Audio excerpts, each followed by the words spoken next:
Hello everyone, welcome to the Daily News Brief. It was 12-day war in June last year, and now the US-Israeli war on Iran has entered into its 13th day. More than 1,200 people have been killed and more than 12,000 others have been injured in Iran. US President Donald Trump has again claimed that US has wiped out Iranian Navy and Air Force. They are pretty much at the end of the line. Doesn't mean we're going to end it immediately, but they've got no Navy, they've got no Air Force, they've got no anti-air traffic, anything. They have no systems of control. Iran continues to retaliate by attacking Israel and US military assets in the region. Gulf countries continue to get hit by Iranian missiles and drones on daily basis. 6 commercial vessels were hit in the Strait of Hormuz, Oman, UAE and Iraqi waters. Oil prices have risen. And UN Security Council has adopted Bahrain-led resolution condemning missile and drone attacks by Iran on Bahrain, Kuwait, Oman, Qatar, Saudi Arabia, UAE and Jordan, and demanded immediate cessation of all such attacks.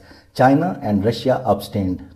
Russia also presented a draft resolution on the Middle East escalation at the meeting, but it was vetoed by the US.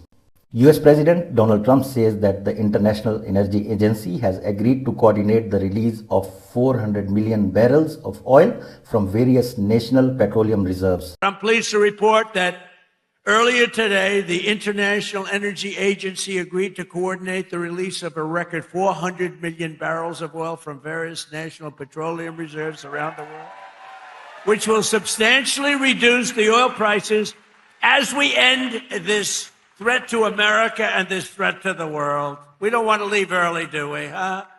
We got to finish the job, right? Trump has also authorized the Department of Energy to release 172 million barrels of oil from the Strategic Petroleum Reserve starting next week. And Israeli strikes in Lebanon have killed more than 600 people and 1,400 others have been injured. Almost 1 million people have been displaced there. UN Humanitarian and Relief Chief Tom Fletcher says Lebanon is exhausted by other people's war and civilians are paying the price. Lebanon is exhausted by other people's wars. It is not asking for help, but for oxygen. Its people can defy the history, the geography, even the politics. They can be stronger than the forces pulling them apart. But they can only do that if Iran and Israel stop fighting their wars in Lebanon.